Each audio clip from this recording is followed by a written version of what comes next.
Hi hello నమస్తే welcome to Sakshi cinema నేను లిఖిత. ఇవాళ మనతో పాటు ఒక గొప్ప సీనియర్ రచయిత ఉన్నారు. 50కి పైగా సినిమాలని ఆయన డైలాగ్స్ అందించారు. ఆయన ఏ సినిమా చూసినా సూపర్ డూపర్ హిట్లే. 'ఖుషి', 'బన్నీ', 'బద్రీనాథ్', 'ఆదివారం ఆడవాళ్ళకి సెలవు', 'మేస్త్రి', 'అడవి రాముడు' ఇలాంటి ఎన్నో గొప్ప గొప్ప సినిమాలకి డైలాగ్స్‌ని అందించారు. అయితే చాలా వరకు మనం చూసుకుంటాం సినిమా అంటే స్టోరీ, స్క్రీన్ ప్లే ఇవే ముఖ్యం అనుకుంటాం. కానీ తెర వెనకాల ఉన్న వాళ్ళ వల్లనే మన సినిమా ఇంకా హైలైట్ అవుతుంది. అందులో ప్రత్యేకించి డైలాగ్స్. మరి ఆయన ఎవరో కాదు, మనతో పాటు ఉన్నారు డాక్టర్ పైడిపాటి రాజేంద్ర కుమార్ గారు. అయితే ఆయన సినీ ప్రస్థానం, ఆయన జీవితం గురించి తెలుసుకోవడంతో పాటు, మన తెలుగు సినీ సాహితీ దిగ్గజం సిరివెన్నెల సీతారామ శాస్త్రి గారి గురించి మనం ఈయన మాటల్లో తెలుసుకుందాం. సిరివెన్నెల సీతారామ శాస్త్రి గారి జయంతి సందర్భంగా మనతో పాటు మాటలు పంచుకునేందుకు ఉన్నారు రాజేంద్ర కుమార్ గారు. సార్ నమస్కారం. నమస్తే నమస్తే మీకు సాక్షి శ్రోతలందరికీ ప్రేక్షకులందరికీ నా నమస్కారం. సార్ మిమ్మల్ని కలుసుకోవడం చాలా నాకు ఆనందంగా కూడా ఉంది. Same feeling. అయితే సార్ మీకు ముందుగా మహాకవి సిరివెన్నెల సీతారామ శాస్త్రి గారితో ఎంతో అనుభవం ఉంది. సో ఆయన గురించి చెప్పాలంటే మీరేం చెప్తారు? అసలు సిరివెన్నెల సీతారామ శాస్త్రి గారితో మీకున్న అనుభవం ముందు ఏం చేసేవారు? ఎలా సాహిత్యం మీద అంత పట్టొచ్చింది ఆయనకి మీ మాటల్లో? ఈరోజు మా అన్నయ్య, ఎందుకంటే ఆయన నన్ను తమ్ముడుగా చూశాడు, నేను ఆయన్ని అన్నగా చూశాను. ఒరే రాజా అని పిలిచేవాడు, నేను అన్నయ్య అని పిలిచేవాడిని చివరిదాకా. మా అన్నయ్య సిరివెన్నెల సీతారామ శాస్త్రి గారి జయంతి సందర్భంగా మన సాక్షి టీవీలో ఈ కార్యక్రమం చేయడం నాకు చాలా ఆనందంగా ఉంది, భావోద్వేగంగా కూడా ఉంది. Very happy. ఇప్పుడు ఆయన గురించి మాట్లాడుకోవాలంటే ఎక్కడ మొదలు పెట్టాలి, ఎక్కడ ఎండ్ చేయాలి తెలియదు. ఆద్యంతము లేని అమరానందమే ప్రేమ అని ఆత్రేయ గారు రాశారు. ఆద్యంతం లేని అమరానందమే సిరివెన్నెల అని మనం చెప్పుకోవచ్చు. ఆయన సినిమా ఇండస్ట్రీకి వచ్చి మొదట్లో విశ్వనాథ్ గారి పిక్చర్ చేసిన రోజుల నుంచి ఆయన మా నెల్లూరుకు కూడా వచ్చాడు. మా నెల్లూరులో వెన్నెల గంటి ఇంకో రైటర్ ఉండేవాడు. అతనితో చాలా ఆత్మీయంగా ఉండేవాడు సిరివెన్నెల గారు. అప్పుడు నేను నెల్లూరులో ఉండేవాడిని, సినిమా ఇండస్ట్రీకి రాలేదు. నెల్లూరులో మా ఇంటికి కూడా వచ్చాడు అన్నయ్య అప్పుడు 89-90లో. తర్వాత నేను కూడా సినిమా ఇండస్ట్రీలో రైటర్గా ఎంటర్ అయిన తర్వాత వెన్నెల గంటి నేను వాళ్ళ ఇంటికి వెళ్ళేవాళ్ళం. మా వదిన చేతి భోజనం చవి చూసేవాళ్ళం, వాళ్ళ ఇంట్లో పడుకునేవాళ్ళం. సాలిగ్రామంలో కరుణానిధి స్ట్రీట్లో సాక్షి రంగారావు గారు అనే ఆర్టిస్ట్ ఉండేవారు, విశ్వనాథ్ గారు ఆర్టిస్టు. ఆయన ఇంట్లో కింది పోర్షన్లో అద్దెకు ఉండేవాడు మొదట్లో సిరివెన్నెల గారు. అప్పటి నుంచి వాళ్ళ ఇంటికి వెళ్తుంటే ఆ అనుబంధం ఆ రోజు నుంచి చివరి దాకా ఇప్పటికీ కంటిన్యూ అవుతూ ఉంది. ఆ ఫ్యామిలీతో, వాళ్ళ పిల్లలతో, మా వదిన గారితో. శాస్త్రి గారి గురించి చెప్పుకుంటే అది అది ఒక జయరాజ్ గారిది ఒక కవిత్వం ఉంది. శిలా నువ్వే, శిల్పి నువ్వే, శిల్పం నువ్వే అని. శాస్త్రి గారికి అది వర్తిస్తుంది. ఆయనే శిల, ఆయనే శిల్పి, ఆయనే శిల్పం. తనని తాను చెక్కుకున్నాడు అని చెప్పి మనం అనుకోవచ్చు. ఎందుకంటే మొదటి పిక్చరు సిరివెన్నెల, దాంట్లో పాటలన్నీ రాశారు, చాలా గొప్ప పాటలు రాశారు. ఆయనకు అలాగే పేరు కూడా వచ్చింది ఆయన కదా? పేరు ముందు సీతారామ శాస్త్రి పేరు ముందు అప్పటి నుంచి సిరివెన్నెల అని కూడా చివరి దాకా జాయిన్ అయింది. అది ఒక అత్యుత్తమ సాహితీ విలువలతో కూడుకున్న సాహిత్యం రాశాడు. ఆ సినిమా అలాంటిది. విశ్వనాథ్ గారు, కళా తపస్వి గారు అలాగే తీశారు. సో ఆ సినిమా రాస్తే సరిపోదు కదా, కమర్షియల్గా ప్రొఫెషనల్ రైటర్గా సినిమా ఇండస్ట్రీకి వచ్చినప్పుడు అన్ని రకాల పాటలు రాయాలి. ఇదేమో రాశాడు. మొదటి టెస్ట్లోనే ప్రథమ శ్రేణిలో ఉత్తీర్ణుడైపోయాడు. ఆ పాటలు జనాల్ని వెనక్కి ఎవరా కొత్త రైటరు సీతారామ శాస్త్రి గారిని వచ్చాడు అని అందరూ మెచ్చుకున్నారు. అక్కడితో ఆగదు. నెక్స్ట్ ఏమవుతుంది, రాఘవేంద్రరావు గారు కమర్షియల్ డైరెక్టర్ వచ్చి పాటలు రాయమంటారు. ఇంకో కమర్షియల్ డైరెక్టర్ వచ్చి కమర్షియల్ సినిమాలో పాటలు రాయమంటారు. రాయాలి. ఆయనకు అలవాట్లేదు. ఆయన వచ్చిన రూట్లో మీటర్కి కమర్షియల్గా సాంగ్స్ రాయడం అన్నది అలవాట్లేదు. అలవాటు చేసుకున్నాడు. అప్పుడు వస్తున్న పాటలు ఎలాగా, ట్యూన్కి ఎలా రాయాలి అని మీరు నమ్మరు. ఆయన ఇంట్లో టేబుల్ మీద కూర్చునేవాడు ఆయన. ఆ ట్యూన్లు అవి ఇస్తారు కదా, ఆ టేబుల్ మీద దరివేస్తూ పాటలు పాడుతూ తను ఆ టేప్ రికార్డులో కరెక్ట్ చేసుకుంటూ అలా అలా అలా పాటలు రాస్తుండేవాడు.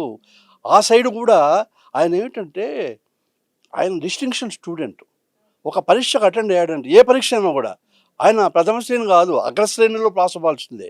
'బొబ్బిలి రాజా' అని సినిమా వచ్చింది. పూర్తి కమర్షియల్ పిక్చరు. ఆ సినిమాలో అసలు ఆ పాట బయటకు వచ్చిన తర్వాత ఈ పాట సిరివెన్నెల సీతారామ శాస్త్రి రాశాడా, విశ్వనాథ్ గారి రైటరు ఈ పాట రాశారా అనుకున్నారు. ఆ పాట ఏమిటో తెలుసా? 'బలపంపట్టి భామ ఒళ్ళో ఆ, ఆ ఆ, ఆ ఈ నేర్చుకుంటా' ఆ పాట రాశాడు. ఆ సినిమాలో సింగిల్ కార్డు. అన్నీ ఇలాంటి పాటలు బ్రహ్మాండ సూపర్ హిట్ అయిపోయింది సినిమా. ఆ పరీక్షలో కూడా పాస్ అయిపోయాడు మా అన్నయ్య. అంటే విశ్వనాథ్ గారి సాహిత్యం రాస్తూనే కమర్షియల్ సాహిత్యం రాస్తూ బొబ్బిలి రాజాతో కొట్టాడంతే. నెక్స్ట్ రాఘవేంద్ర గారి సినిమాలు వచ్చాయి. ఏమిటి? కూలీ నెంబర్ 1 అని ఒక సినిమా వచ్చింది. దాంట్లో కొత్తగా ఉన్నది, స్వర్గం ఇక్కడే ఉన్నది, ఉద్యోగం ఇప్పించవా, షోకు ఉద్యానవనమాలిగా అన్న పాటలు రాస్తూ అవి సక్సెస్ అయ్యాడు. నెక్స్ట్ రౌడీ అల్లుడు చిరంజీవి గారిది. అలాగా కమర్షియల్ సాంగ్స్ రాస్తూ వస్తూ నెక్స్ట్ వెనక్కి తిరిగి చూసుకోకుండా రాసిన మరో గొప్ప పాట ఏమిటంటే రామ్ గోపాల్ వర్మ గారి శివాలో బాటనీ పాఠం ఉంది, మేటనీ ఆట ఉంది, దేనికో ఓటు చెప్పరా. Super duper. అసలు ఆ పాటతో యూత్లోకి వెళ్ళిపోయాడు మా అన్నయ్య. అసలు ఇంక వెనక్కి తిరిగి చూసుకునే అవకాశం లేకుండా 1 by 1 రామ్ గోపాల్ వర్మ పాటలు అంటే ఎంత విచిత్రంగా ఉండేవంటే ఆ, భద్రం బీ కేర్ఫుల్ బ్రదరు, బ్యాచులర్ ఉండదు అని ఒక పాట. భర్తకు మా బారకు మా బ్యాచులరు. రామాని అంటే పెళ్ళొద్దురా అనే పాట. అలాంటి పాటలు రాసి కమర్షియల్ పాటలు రాసేసి చాలా అసలు ఆయన కత్తికి 2 వైపులా పదును అని చెప్పి నిరూపించుకున్నాడు మా అన్నయ్య. ఎన్నో అర్థవంతమైన ఆ, పాటలు మన ప్రేక్షకులకు రాశాడు, అందించాడు. రాశాడు. ఇంకో విషయం ఏమిటంటే అమ్మ, ఆయన పాటలు ఎలా రాస్తాడు, ఎలా రాశాడు అని కూడా మన ప్రేక్షకులకు చెప్పుకోవాలి. రాత్రి 6:30-7 గంటలకు ఏదో టిఫిన్ ఏదో చేసేసి తన స్టడీ రూమ్లో వచ్చి కూర్చున్నాడంటే ప్యాడు పెన్ను పెట్టి కూర్చుంటే తెల్లవారిపోయేది. ఆ పాట ఎవరికైతే రాస్తాడో ఆ డైరెక్టరు ఎదురుగా కూర్చొని ఉంటాడు. ట్యూన్ ఉంటుంది టేప్ రికార్డర్లో, అప్పుడు టేప్ రికార్డర్లు కదా, ఆ ట్యూన్ ఆన్ చేస్తూ ఫార్వర్డ్ చేస్తూ రీవైండ్ చేస్తూ ట్యూన్ వింటూ రాస్తూనే ఉంటాడు. పేపర్లు చించేస్తూనే ఉంటాడు. 10 వర్షన్లు 15 వర్షన్లు రాసి రాసి రాసి ఏ తెల్లవారుజామున 3 గంటలకో 4 గంటలకో అప్పటికే ఆయన సాటిస్ఫై అవుతాడు. ఇంకో గొప్ప విషయం ఏమిటంటే నేను కూడా సినిమా కవినే, ప్రొఫెషనల్ రైటర్ని. సినిమా పాటలు రాసే వాళ్ళందరూ ప్రొఫెషనల్సే. వాళ్ళు ఏంటి ప్రొఫెషనల్ అంటే ఏంటంటే ఒక డైరెక్టర్, మ్యూజిక్ డైరెక్టర్ నన్ను పిలుస్తారు, నేనే గేర్ ఇచ్చిన అనుకోండి, ఇది ట్యూను, ఇది సిట్యువేషను, మాకు పాట రాయండి అన్నా అనుకోండి, నేను ఒక వర్షం రాసి ఇచ్చాను. మ్యూజిక్ డైరెక్టర్ చూసి నా ట్యూన్కి బ్రహ్మాండంగా ఉందండి అంటాడు. డైరెక్టర్ ఏమంటాడు, నా కథకు కరెక్ట్గా ఉంది, నాకు నచ్చింది అంటే నేను ఏం చేస్తాను, అయిపోయింది కదా నా పని, వెళ్ళిపో, ఈ పని అయిపోయింది, హ్యాపీ. ఇంకో డైరెక్టరు, ఇంకో మ్యూజిక్ డైరెక్టర్ వస్తాడు, అట్లా రోజుకు 10 పాటలు రాసుకోవచ్చు కదా, వాళ్ళు సాటిస్ఫై అయిపోతే. ఈయన సాటిస్ఫై కాదు. సిరివెన్నెల సీతారామ శాస్త్రి గారు మా అన్నయ్య గారి దగ్గర ఉన్న గొప్ప క్వాలిటీ ఏమిటంటే ఆయన పేరు మీద ఆయన కలంలోంచి వచ్చిన కొన్ని వేల పాటలన్నీ డైరెక్టర్కి నచ్చినవి, మ్యూజిక్ డైరెక్టర్కి నచ్చినవి మాత్రమే కాదు, ఆయనకు కూడా ఫైనల్ ఏంటంటే ఆయనకు నచ్చాలి. ఆ పేపర్ తన చేతిలో నుంచి డైరెక్టర్ చేతికో మ్యూజిక్ డైరెక్టర్ చేతికో తను ఇస్తేనే ఆయనకు నచ్చుతుంది. నాకు తెలిసి సందర్భాలు ఉన్నాయి, తెల్లవారుజామున 3-4 అయిన తర్వాత ఈయన 10వ వర్షనో 12వ వర్షనో రాస్తాడు కదా లిరిక్ ఆప్షను, అది ప్రొడ్యూసర్కి డైరెక్టర్కి ఇస్తే శాస్త్రి గారు అదిరిపోయిందండి, ఇది ఖరారు చేసుకుందామండి అని వాళ్ళు అంటారు కదా, పెద్దగా నవ్వుతాడు. మా అన్నయ్య గారు దగ్గర ఉన్న గొప్ప క్వాలిటీ ఏమిటంటే నోరారా మనస్ఫూర్తిగా నవ్వుతాడు. నవ్వి అప్పుడే అయింది ఉండండి, ఇప్పుడే మొదలైంది అంటాడు. ఇది వాళ్ళు ఓకే చేసుకున్న తర్వాత ఇది ఫస్ట్ వర్షను అని అక్కడి నుంచి అండి మీరు నమ్మరు 10 వర్షన్లు రాస్తాడు. నేను ఒక సందర్భంలో మా అన్నయ్య గారి గురించి, సిరివెన్నెల సీతారామ శాస్త్రి గారి గురించి చెప్పాను.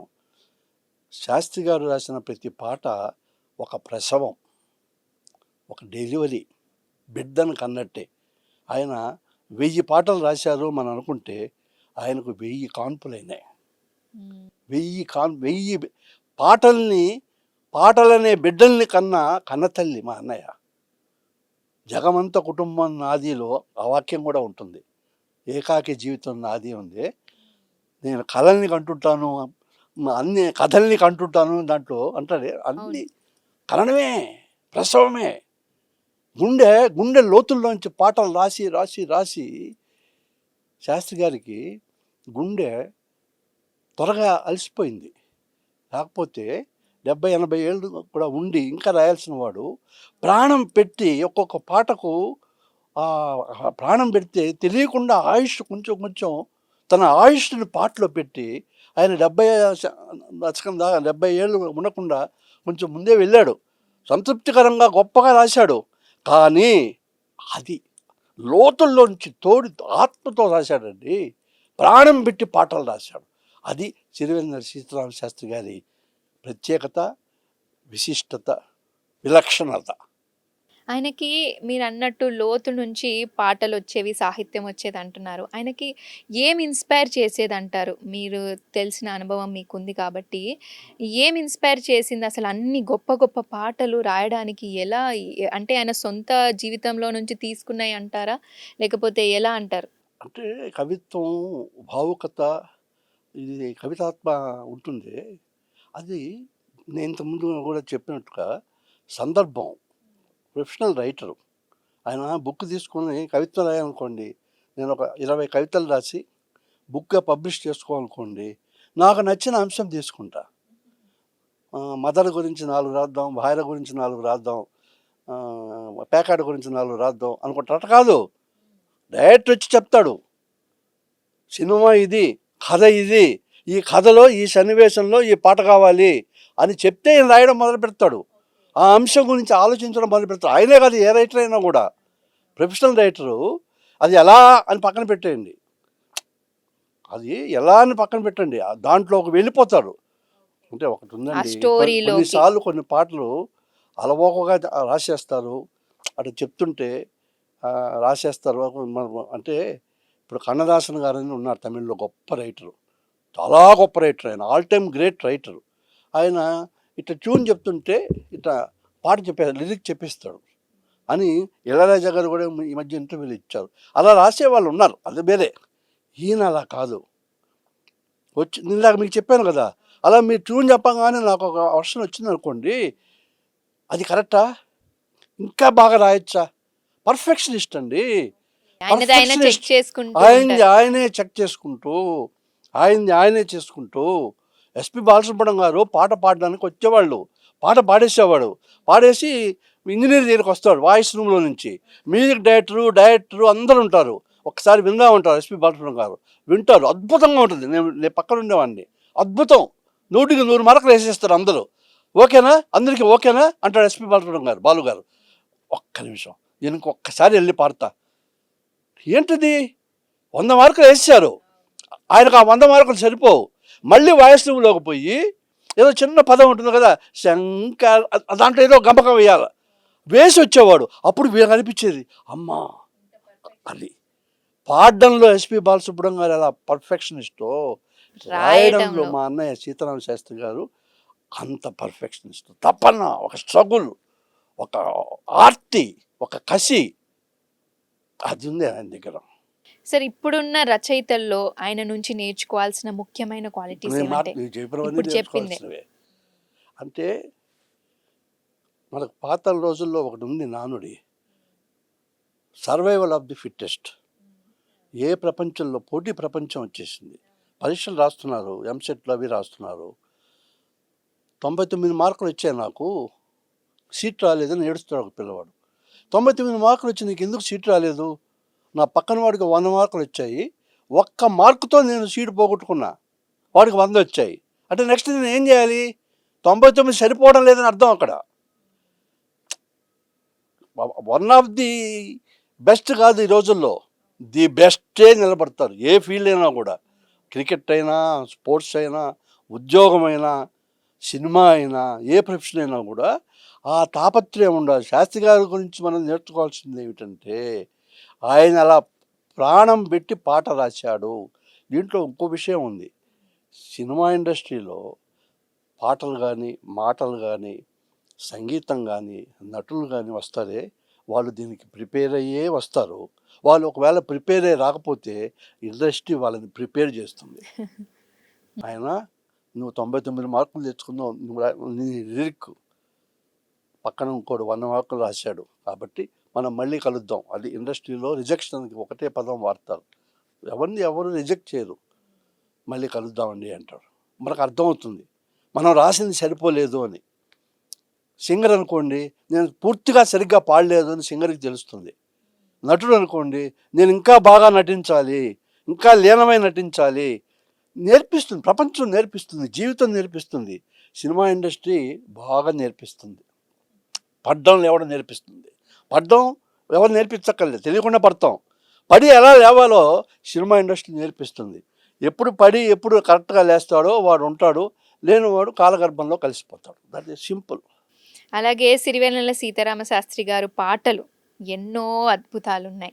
అందులో మనం చూసుకుంటే గాయం మూవీలో నిగ్గదీసి అడుగు అనే సాంగ్ చాలా నిగ్గదీసి పవర్ఫుల్ అడుగు, సిగ్గులేని జనాన్ని అగ్గితోటి కడుగు, సమాజ జీవోత్సవాన్ని. ఆయన యాక్టింగ్ కూడా చేశాడు అవును, దాంట్లో. అందులో దానికి యాక్టింగ్ నంది అవార్డు కూడా వచ్చింది. శాస్త్రి గారి గురించి చెప్పుకుంటే ఏమిటంటే అమ్మా, ఆయన ఒక డైరెక్టర్ ప్రొడ్యూసర్ ఆయన దగ్గరికి వెళ్ళాను అనుకోండి, శాస్త్రి గారు మీరు ఒక పాట రాయాలి అంటే ఆయన ఫస్ట్ పెట్టే కండిషన్ ఏమిటంటే, ఒక పాట అంటే రెండు, మిగతా పాట ఈ సినిమాలో ఎన్ని పాటలు అని అడుగుతాడు. 6 పాటలు ఉన్నాయండి, నాకు ఎన్ని ఇస్తున్నారు, మీరు 2 రాయండి, 2 ఇంకోటి రాస్తారు, అన్నీ నేనే రాస్తాను. ఆ చేత రాయించండి, మళ్ళీ ఇంకో ఒక పాటకు 2 పాటకు నా దగ్గరికి రావద్దు, సింగిల్ కార్డ్ అయితే నా దగ్గరికి రండి అని చాలా ఏళ్ళు ఆయన డిమాండ్ చేసి తన డిమాండ్ నెరవేర్చుకున్నాడు. సింగిల్ కార్డే ఆయన చేత రాయించేవాళ్ళు, ఒప్పుకునేవాడు కాదు. తన మీద తనకి ఎంత కాన్ఫిడెన్స్. ఇంకోటి ఏమిటంటే అమ్మా, ఒక కథ మొత్తం అన్ని పాటలు రాస్తే అతనికి ఉన్న సాటిస్ఫాక్షను, ఆ సంతృప్తి అన్ని సిచ్యువేషన్కి రాశామన్న ఇది ఉండేది. ఆయన కళామ తల్లి ఆశీస్సులో, సరస్వతి మాత ఆశీస్సులో, ఆయన అదృష్టము, ఆయన ఎక్కువ సినిమాలు సింగిల్ కార్డు రాశాడు. ఆయన సింగిల్ కార్డు రాసిన సినిమాలన్నీ సూపర్ డూపర్ హిట్స్ అయినాయి. చాలా వర్షం, నువ్వు వస్తే అంటే నేను వద్దంటానా, కృష్ణవంశీ గారి పిక్చర్స్, హనీబాబు గారి పిక్చర్స్ చాలా చేశారు, ఎంఎస్ రాజు గారు, అన్ని పిక్చర్స్ ఆయన సింగిల్ కార్డు రాశారంటే ఆ సినిమా సూపర్ హిట్. అదొకటి. రెండో వర్షన్ ఉంది, లేదు సార్ మేము ఆల్రెడీ మిగతా పాటలు వేరే వాళ్ళ చేత రాయించేసుకున్నాం, ఇది చాలా ఇంపార్టెంట్ సాంగు, మామూలు ఏదో డూ ఇట్ అనుకోండి మీ దగ్గరికి మేము వచ్చేవాళ్ళం కాదు, ఆ మామూలు డూయిట్లు వేరే వాళ్ళు రాశారండి, ఇది సిట్యువేషనల్ సాంగ్, అది మీరు రాయాలి అన్నా అనుకో, ప్రొడ్యూసర్ వెళ్ళి అన్నా అనుకో, డైరెక్టర్ నాకు కథ ఎవరు చెప్తారు అంటాడు. కథ ఏంటి సార్ అంటాడు ఆ ప్రొడ్యూసర్ డైరెక్టర్. ఒక పాటే కదా, ఒక్క పాటే, కానీ ఆ పాట ఎవరు పాడుతున్నారు, డ్యూయెట్టా, హీరోయిన్ పాడుతుంది, ఏ సందర్భంలో పాడుతోంది, ఎందుకు పాడుతోంది, నాకు పూర్వపరాలు తెలియాలి అని అంత కథంతా వింటాడు ఆయన.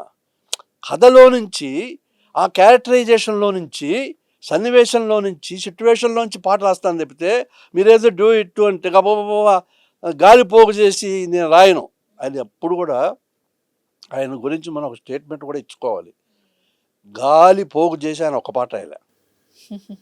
ఏ పాట అయినా కూడా దాని వెనకాల ఒక తత్వమో, ఒక ఫిలాసఫీనో, ఒక అందమైన చమత్కారమో, కథాపరమైన క్యారెక్టర్ పరమైనది ఉంటుంది తప్పితే గాలిపోగు చేసి ఆయన భాషాడంబరంతో ఎప్పుడు పాట రాయాలి. అలాగా ఒక పాట రాయాలన్నా కూడా సిచ్యువేషన్ అడుగుతాడు.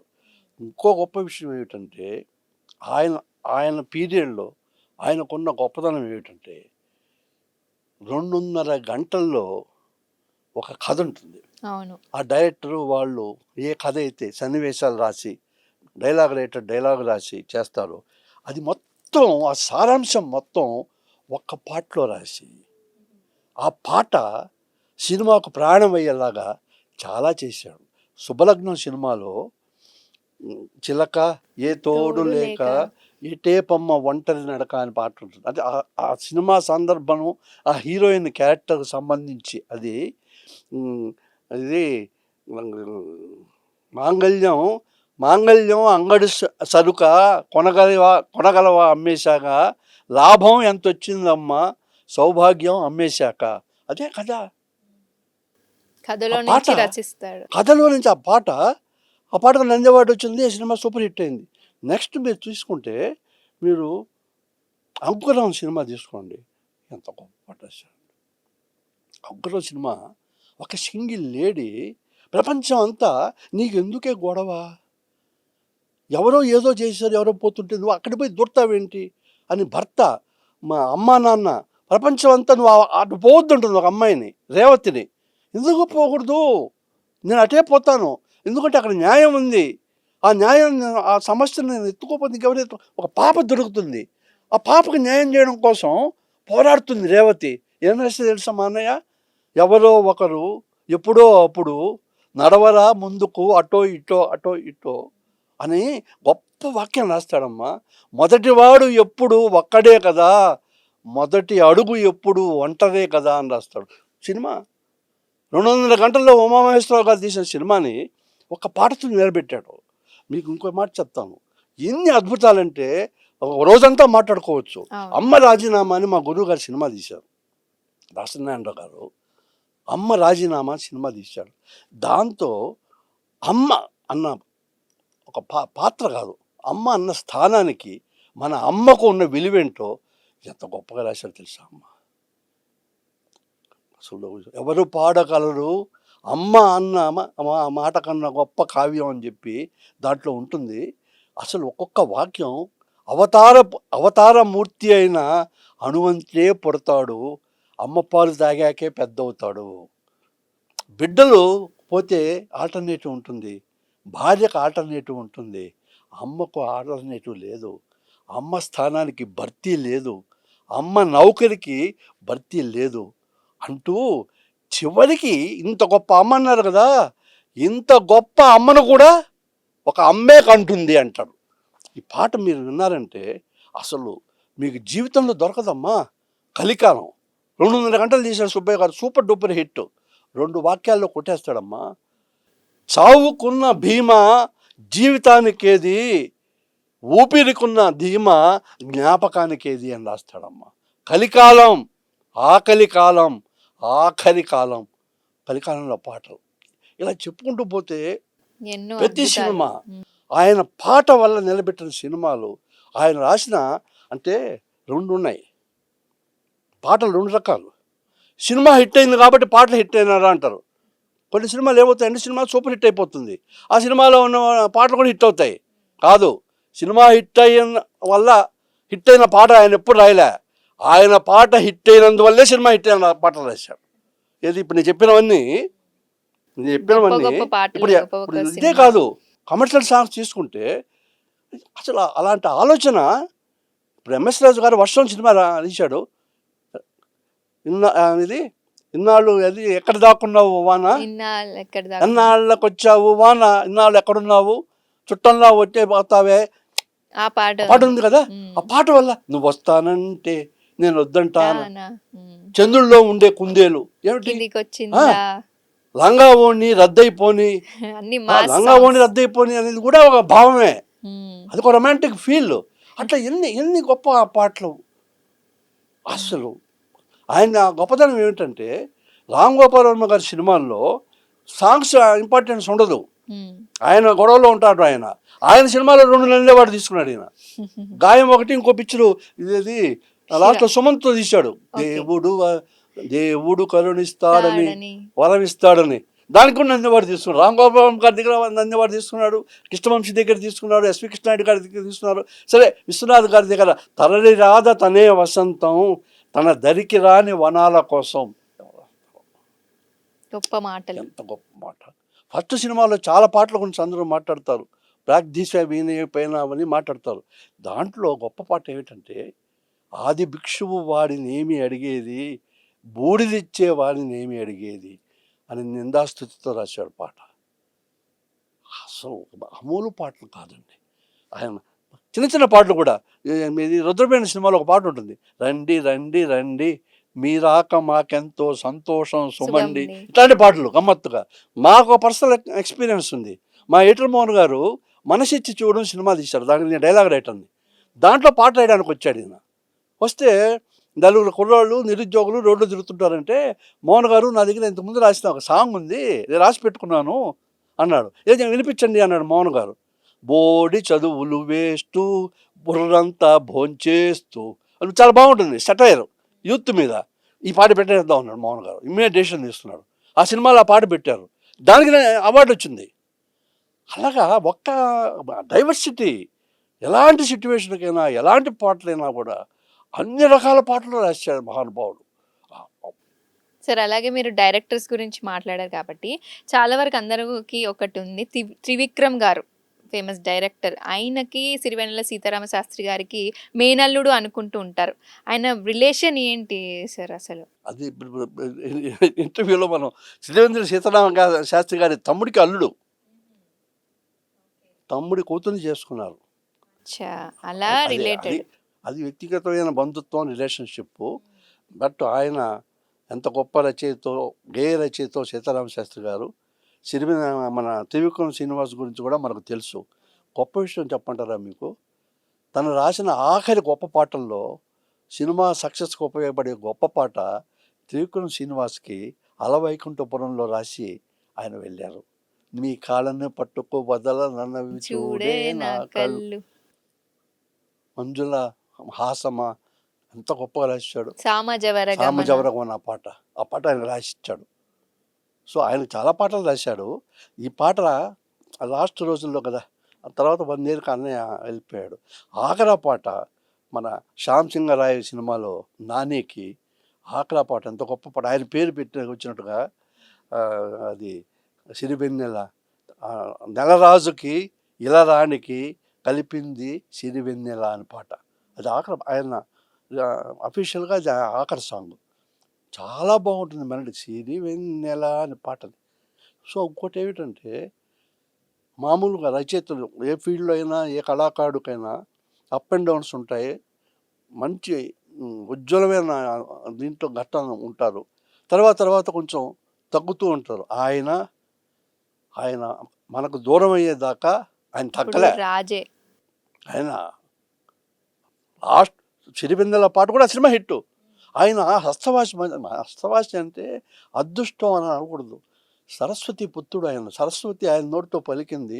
అమ్మవారు ఆశీస్సులు. ఆయన రాసిన సినిమాలు అన్నీ మ్యాక్సిమం సూపర్ హిట్స్. ఈ అలవైకుంఠపురంలో బిగ్గెస్ట్ హిట్. ఈ శ్యామ్ సింగరాయ్ అనే సినిమా కూడా సూపర్ హిట్. సో ఆయన హిట్లే ఎక్కువ, సూపర్ హిట్ సాంగ్సే. సినిమాకు ఆయన పాటల వల్ల సినిమాలు హిట్ అయినాయి. ఆయన పాట రాయడం వల్ల సినిమాకు హిట్ అయినాయి. ఇటువంటి పాటలు మన ఎంఎస్ రాజు గారు ఒక ఇంటర్వ్యూలో చెప్పాడు. ఒక పాట రాయమన్నాడంటే ఈయన బిజీగా ఉన్నాడు. ఏం బ్యాక్గ్రౌండ్ సాంగ్ అన్నా అంట.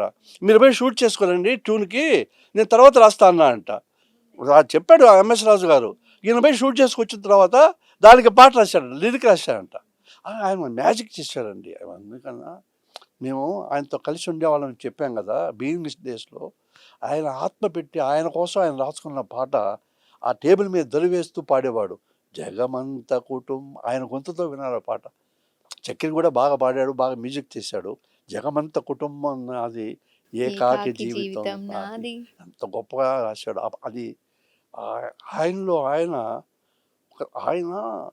ఒక తపస్వి అమ్మ, ఒక ఋషి మహర్షి, ఒక అబ్సెస్డ్ సోల్. అది దాని అంటారు ఒక అబ్సెస్డ్ సోల్. అంటే కొంతమంది ఏంటంటే ఏదో సాధించడానికి వాళ్ళ కాలిముద్రలు, చరిత్ర పుటల్లో వాళ్ళ కాలిముద్రలు బలంగా వేసిపోవడానికే పుడతారు వాళ్ళు.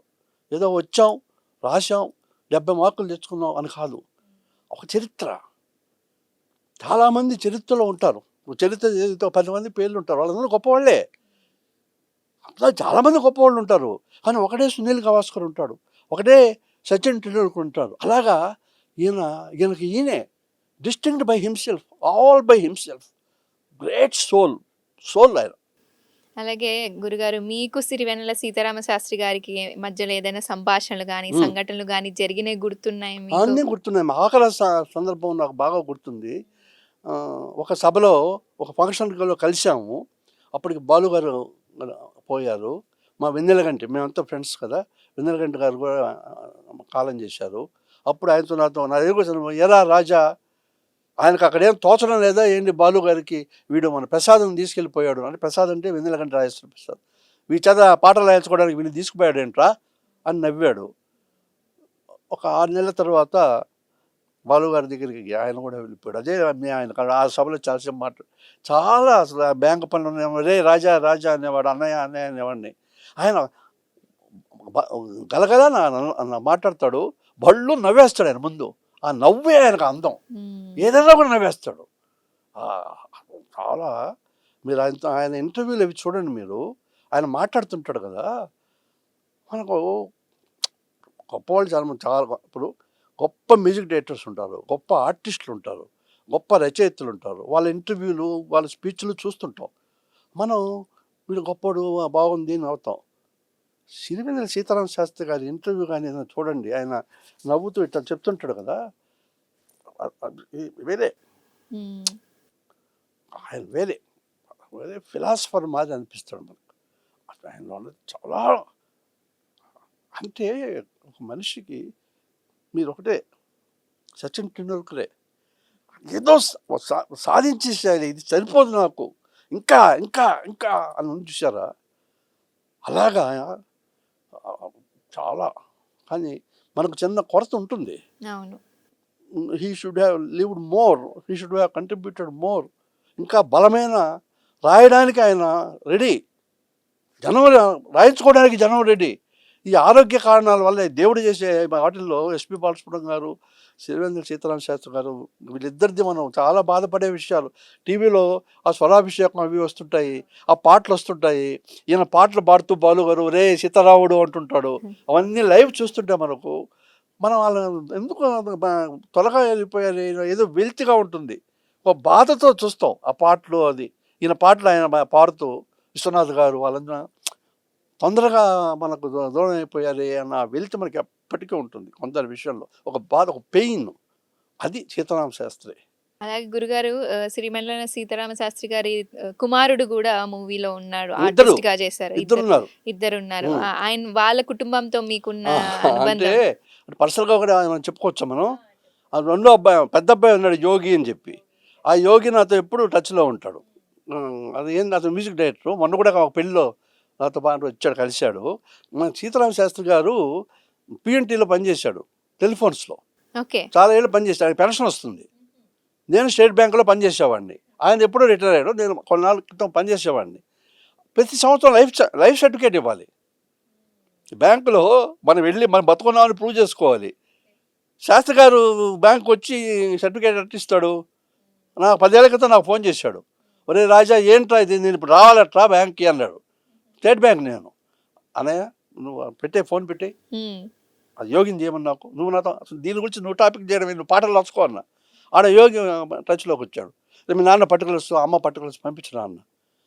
బ్యాంకులో ప్రతి సంవత్సరం నేను ఆ లైఫ్ సర్టిఫికేట్ అది నేను కొట్టేసామండి. అక్కడ వాళ్ళు కూడా సిరివెన్నెల సీతారామ శాస్త్రి గారిది అంటే అసలు అయిపోయి, శాస్త్రి గారిదండి, శాస్త్రి గారు మీ ఫ్రెండా అని వాళ్ళు ఆశ్చర్యపోయేవాళ్ళు, ఆ బ్యాంకులు బ్రాంచ్ మేనేజర్స్. అలాగా వాళ్ళ అబ్బాయితో, మా వదినతో, మా పిల్లల పెళ్ళిళ్ళకి వచ్చారు ఇద్దరు, మా అన్నయ్య వదిన ఇద్దరు వచ్చారు, ఆశీర్వదించారు. చివరి రోజులాగా బాగా మాట్లాడేవాడు, చెప్పా కదా. చాలా ఆత్మీయమైన వ్యక్తిగతమైన రిలేషన్షిప్ ఉంది అతనితో, ఆ ఫ్యామిలీతో. నాకు అది చాలా సంతోషకరమైన విషయం. గురుగారు చాలా అద్భుతమైన విషయాలు సిరివెన్నెల సీతారామ శాస్త్రి గారి గురించి మాతో పంచుకున్నారు. ఫైనల్గా మీరు ఆయన గురించి ఒక్క మాటలో చెప్పాలంటే ఏమంటారు? అసలు సిరివెన్నెల సీతారామ శాస్త్రి గారి గొప్పతనం గురించి ఏమంటారు మీరు, మీకున్న అనుభవం మీద?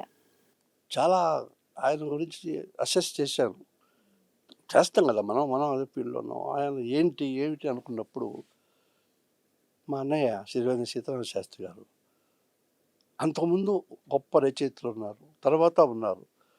మామూలుగా ఏమంటారంటే, అంతకుముందు రచయితల్లో ఎవరి ప్రభావం ఆయన మీద ఉంది, ఆయన ఛాయలు ఎవరు ఉన్నాయి, ఎవరితో ఆయన్ని పోల్చొచ్చు, ఇలా అంటారు కదా. సచిన్ టెండూల్కర్ అనగానే సునీల్ గవాస్కర్తో పోలుస్తారు.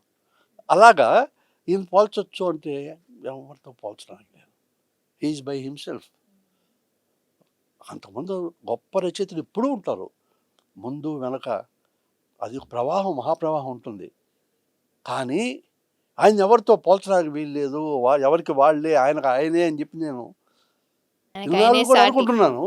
ఉదయం నాకు ఒక ఆలోచన వచ్చింది, సడన్గా ఏదో ఆలోచిస్తుంటే అది ఎంతవరకు నాకే ఆశ్చర్యంగా ఉంది. ఈ ఆలోచన ఇంతకుముందు ఎవరికి రాలేదు మా అన్నయ్య గురించి. ఆయన గురించి చాలామంది విశ్లేషించారు కదా. ఆయన మీద ఎవరి ప్రభావం ఉంది అది ఇది అన్నప్పుడు ఆయన చూస్తే ఎవరు గుర్తొస్తారు? పాత కబుర్లు ఎవరు గుర్తొస్తారు? ఇప్పుడు నేను చెప్పాను టెండూల్కర్ని చూస్తే గవాస్కర్ గుర్తొస్తాడా అని అన్నప్పుడు నాకు అనిపించింది, ఉదయం ఒక పేరు స్ఫురించింది నాకు, గుంటూరు శేషేంద్ర శర్మ గారు. గుంటూరు శేషేంద్ర శర్మ గారు అని మహాకవి ఉన్నారు. ఆయన ఒకటే సినిమా పాట రాశారు. ముత్యాల ముగ్గు సినిమాలో బాపు గారికి వాళ్ళు గోల్ చేస్తే ఆయన రాయడు సినిమా పాటలు, ఒక పాట రాశాడు. ఆల్ టైమ్ హిట్ సాంగ్స్లో అదొకటే సాంగ్. ఏంటంటే, నిదురించే తోటలోకి పాట ఒకటి వచ్చింది, కన్నుల్లో నీరు తుడిచి కమ్మటి కల ఇచ్చింది అని రాశాడమ్మా. ఎంత గొప్పగా ఉంటుందంటే ఆఖరా వాక్యం రాస్తాడు ఆయన, నది కోసుకుపోతున్న నావను ఆపండి, రేవు బావురుమంటోందని నదికి చెప్పండి. ఒక్క పాట చాలు, 1000 పాటలకు సమమైన పాట. మీకు చిన్నవాళ్ళు మీకు తెలియకపో సాహితీ పీరియడ్ అందరికీ తెలుసు. అంత గొప్ప కవి గుంటూరు శేషేంద్ర శర్మ గారు. ఎంత గొప్ప కవి అంటే నాకు అనిపిస్తుంది, నాకు ఒక్కొక్కసారి జ్ఞానపీఠ అవార్డుని మనకు గొప్ప గొప్ప వాళ్ళకి ఇస్తారు, సాహితీకారులకు గొప్ప గొప్ప వాళ్ళకి ఇస్తారు జ్ఞానపీఠ అవార్డు. ఆ జ్ఞానపీఠ అవార్డు మీద నాకు చాలా జాలేస్తుంది. ఎందుకంటే ఆ జ్ఞానపీఠ అవార్డు గుంటూరు శేషేంద్ర శర్మని వరించే అదృష్టాన్ని కోల్పోయింది. అంత గొప్పవాడు గుంటూరు శేషేంద్ర శర్మ. ఆయన ఛాయ నాకు, మీరు ఆయన కవితలు, ఆయన బుక్స్ చాలా ఉన్నాయి. అవి చదివితే మీరు ఒక 100 ఆల్ టైమ్ హిట్ కవితలు పెట్టి వాటి మధ్యలో పేరు లేకుండా గుంటూరు శేషేంద్ర శర్మ గారి కవిత పెడితే it stands out by itself. ఆకాశవంత స్థాయిలో ఉంటుంది ఆయన. అది నాకు అనిపిస్తుంది, కొత్తగా అనిపించింది, ఎందుకు లేదు. అన్నయ్య సాహిత్యం చూసారా, ఆ భావాలు, ఆ భావ ప్రకటన, వినూతమైన ప్రయోగాలు, అవతారమూర్తి అయిన అణువంతే పుడతాడు, ఇలాంటివి ఉన్నాయి చూసారా. అసలు ఆయన అలా ఉంటాయి, స్ట్రైకింగ్గా ఉంటాయి. రైతు నాగలి మోస్తున్నాడు, యేసు శిలువను మోసినట్టు. చిన్నది చెప్పాను నేను. అంత గొప్ప కవి ఆయన లాగా అనిపిస్తాడు నాకు. Maybe subject correction. అంత గొప్ప కవి మా అన్నయ్య. చివరిగా నువ్వు చెప్పమన్నావు కాబట్టి చెప్తాను. మా అన్నయ్య సిరివెన్నెల సీతారామ శాస్త్రి గురించి. మనకు 7 సముద్రాలు ఉన్నాయి, 8వ సముద్రం కూడా ఉంది. అదేంటంటే సిరివెన్నెల సాహితీ సముద్రం. అన్నయ్య, నీ జయంతి, జేజేలు, జోహార్లు. అలాగే గురుగారు, మీకు ఆయనలో నచ్చిన పాటలు ఎన్నో ఉన్నాయి. మీకు మీ హృదయానికి హత్తుకున్న పాట ఏదైనా ఉంటే మా కోసం పంచుకుంటారా ఆ పాట గురించి? తప్పకుండా. అమ్మ రాజీనామాలో అమ్మ గురించి అసలు ఒక కావ్యం రాశాడు మా అన్నయ్య. అన్ని రకాల అమ్మ ఎంత గొప్పదో, అమ్మతనం, మాతృత్వం ఎంత గొప్పదో ఆయన రాశాడు. అది ఎన్నిసార్లు చూసినా కన్నీళ్ళు పొలవగా కాలిపోవాల్సిందే. దాంట్లో ఒక మాట అంటాడు ఆయన, అమ్మ చనుబాలు ఇవ్వగానే లోకం తీపి అమ్మ చనుబాలు తగినప్పుడు బిడ్డకు తెలుస్తుందంట. తర్వాత పెరిగిన తర్వాత 6 షడ్రుచులు అంటారు కదా, షడ్రుచులు తెలియంగానే ఇదే అమ్మ చేదైపోతుందంట. ఎంత గొప్ప భావం! ఇంతకన్నా ఎవరు రాస్తారని మా అన్నయ్య తప్పితే డెప్త్లోకి పోయి రాశాడు ఈ భావం. చాలా గొప్పగా రాశారమ్మా. చాలా సంతోషం గురుగారు, మాతోని సిరివెన్నెల సీతారామ శాస్త్రి గారి గురించి ఎన్నో మాటలు, ఎన్నో విషయాలు పంచుకున్నందుకు. ఆయన గురించి ఎంత చెప్పినా తక్కువే, కాబట్టి చాలా బాగా అనిపించింది. మీ మాటలన్నీ ఇప్పుడున్న వాళ్ళకి కూడా ఎంతో ప్రోత్సాహాన్ని ఇస్తాయి. రైట్, ఇది ఇవాళ పి రాజేంద్ర కుమార్ గారు సిరివెన్నెల సీతారామ శాస్త్రి గారి గురించి మనతో పంచుకున్నారు. మరొక ఎపిసోడ్లో మళ్ళీ కలుద్దాం. అంతవరకు సెలవు. This is Likhita signing off. చూస్తూనే ఉండండి సాక్షి సినిమా. సాక్షి టీవీ ప్రసారాలను నిలిపివేయటం చట్టరీత్యా నేరం. సాక్షి టీవీ ప్రసారాల కోసం మీ స్థానిక కేబుల్ ఆపరేటర్ను వెంటనే సంప్రదించండి. డిటిహెచ్ లో ఇంటర్నెట్ లో కూడా సాక్షి టీవీ ప్రసారాలను వీక్షించవచ్చు.